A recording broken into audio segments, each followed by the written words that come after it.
السلام علیکم، میں ڈاکٹر عبدالستار امان اور آج ہم بات کریں گے میزلز خسرہ کیا ہے۔ خسرے کا جو بنیادی سبب وائرس بنتا ہے وہ ہے MEV وائرس۔ اس کو روبیلا بھی کہا جاتا ہے۔ دنیا میں خسرہ کا شمار جان لیوا بیماریوں میں ہوتا ہے اور ملک بھر میں خسرہ ایک وبا کی شکل اختیار کرتی جا رہی ہے۔ صرف شہر قائد میں خسرہ کی شرح معمول سے 50% سے زائد ہو گئی ہے، جو کہ ایک انتہائی تشویشناک صورتحال ہے۔ خسرہ انتہائی متعدی بیماری اور شدید بیماری ہے جو بخار، سرخ دانوں، کھانسی، آنکھوں کی سرخی اور آنکھوں سے پانی بہنے کا باعث بنتی ہے۔ یہ بنیادی طور پر خسرے سے متاثرہ شخص کے کھانسنے یا چھینکنے کے بعد خارج ہونے والے جراثیم سے پھیلتی ہے۔ یہ ایک وائرل ڈیزیز ہے، وائرل انفیکشن ہے اور یہ وائرس ان بچوں کو متاثر کرتا ہے جنہیں بچپن میں ویکسینیشنز نہیں کروائی جاتی۔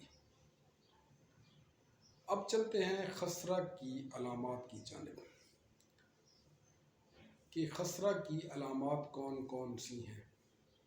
چہرے، بازو، گردن اور جسم کی بیرونی جلد کا سرخ ہونا، چھوٹے چھوٹے دانوں کا بے تحاشا جلد پر نکلنا، قبض کی شکایت ہونا، بھوک کا ختم ہو جانا، بے چینی محسوس ہونا، بے ہوشی اور غنودگی کی کیفیت طاری ہونا، منہ کے اندر سفید داغ یا دانے بننا شروع ہو جانا۔ اس مرض کا دورانیہ یا وقفہ خسانت 7 سے 18 دن ہوتا ہے اور بعض اوقات 21 دن بھی ہو سکتا ہے۔ انتظامی طور پر خسرہ سے متاثرہ افراد کو غیر مدافعتی افراد کے ساتھ رابطے سے گریز کرنا چاہیے، بالخصوص حاملہ خواتین اور بچے۔ مریض بچے کو گھر پر بچوں سے علیحدہ رکھنا چاہیے اور ایسے علاقے کے سفر سے گریز کرنا چاہیے جہاں پر وبا پھیل رہی ہو، اور یہی سنت نبوی بھی ہے۔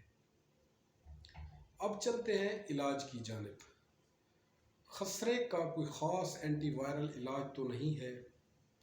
اس علاج کے بنیادی طریقوں میں بخار کو کم کرنا، وٹامن اے کا استعمال کرنا، اینٹی الرجک اور اینٹی بائیوٹک ادویات کا استعمال کرنا، پانی کی کمی اور انفیکشن کو کنٹرول کرنا ہے تاکہ مزید پیچیدگیوں سے بچا جائے اور مریض کی جان بچائی جائے۔ اس کی کمپلیکیشنز میں اسہال اور نمونیا ہے جو کہ جان لیوا ثابت ہو سکتا ہے۔ Homeopathic system of medical sciences میں یہ چند ادویات استعمال کرائی جاتی ہیں جو کہ حسب علامات استعمال کروانی چاہیے۔ ایکونائٹ، اینٹمٹاٹ، آرسینک، سلیشیا، ڈروسرا، پلساٹیلا، برائیونیا، زنکم۔ اگر آپ کو میرا آج کا ولاگ پسند آیا تو میرے چینل کو لائک کریں، شیئر کریں، سبسکرائب کریں اور پیارے پیارے کومنٹس کریں۔ اللہ تعالیٰ آپ کا حامی و ناصر ہو۔ تھینک یو، شکریہ۔